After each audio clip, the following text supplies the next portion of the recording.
Iran और Israel के बीच में जो विवाद है काफ़ी ज़्यादा बढ़ चुका है और दोनों देश एक दूसरे पर हमला कर रहे हैं, क्योंकि इससे पहले जो इजराइल है उसके द्वारा ईरान की एम्बेसी पर हमला किया गया था।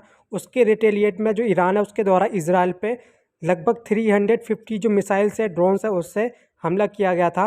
लेकिन जो इजराइल के जो आयरन डोम है उसके द्वारा लगभग 99% जो इंटरसेप्शन कर दिया गया था, लेकिन फिर भी कुछ मिसाइल उसको हिट करी थी। इतने बड़े हमले के बाद जो इजराइल है वो शांत नहीं बैठने वाला है। उसके द्वारा कहा गया कि अब जल्द ही वो हिट बैक करेगा ईरान को। अगर मान लो इजराइल के द्वारा ईरान के ऊपर दोबारा से अटैक किया जाता है तो इसके सपोर्ट में कौन सी कंट्री आने वाली है, यानी जो इजराइल है उसके फेवर में कौन सी कंट्री है।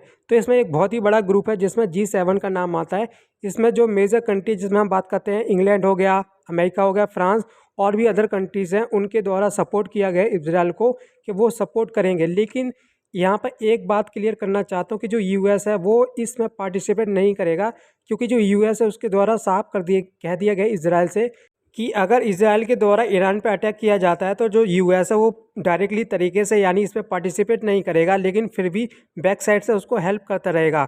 यूएस का कहना है कि वो 14 बिलियन जो डॉलर वो की सहायता के रूप में देगा। वहीं हम बात करते हैं कि जो ब्रिटेन के प्रधानमंत्री ऋषि सुनाक है उनके द्वारा कहा गया है कि ईरान और इजराइल के बीच में जो विवाद चल रहा है उसको कम करने की कोशिश करेंगे, और उनका कहना है कि पूरी तरीके से जो हम इजराइल है उसका सपोर्ट करने के लिए तैयार हैं, लेकिन डायरेक्टली तरीके से अगर इजराइल ईरान पर अटैक करता तो उसमें हम पार्टिसिपेट नहीं करेंगे। ये कहना है G7 कंट्रीज़ का। ऐसा क्या रीज़न है जिसके कारण जो यूएस है या जो G7 की जो कंट्रीज़ है वो इजराइल का डायरेक्टली तरीके से सपोर्ट नहीं करना चाहती हैं?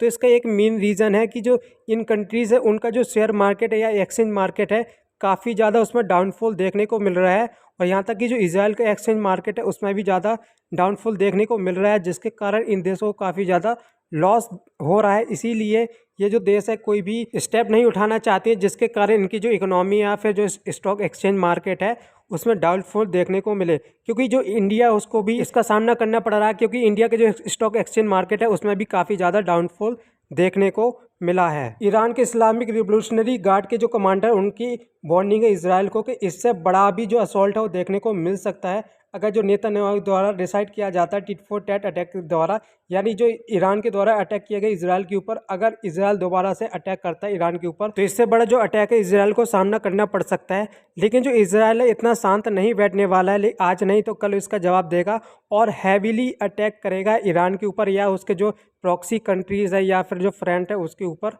अगर इन देशों द्वारा अपना जो विवाद है उसको कम नहीं किया गया तो इसका जो ज़्यादातर इफेक्ट है वर्ल्ड को देखना पड़ सकता है और काफ़ी ज़्यादा उनको नुकसान भी होने वाला है, क्योंकि जो ऑयल के प्राइस है वो इंक्रीज़ हो जाएंगे, क्योंकि जो ईरान है एक बहुत ही बड़ा एक्सपोर्टर है ऑयल का, और इन देशों के बीच में अगर युद्ध नहीं रुकता है तो जो ऑयल के प्राइस है काफ़ी ज़्यादा बढ़ने वाले हैं। So that is the end of the video. इस वीडियो में मिलते हैं आपको नए टॉपिक के साथ।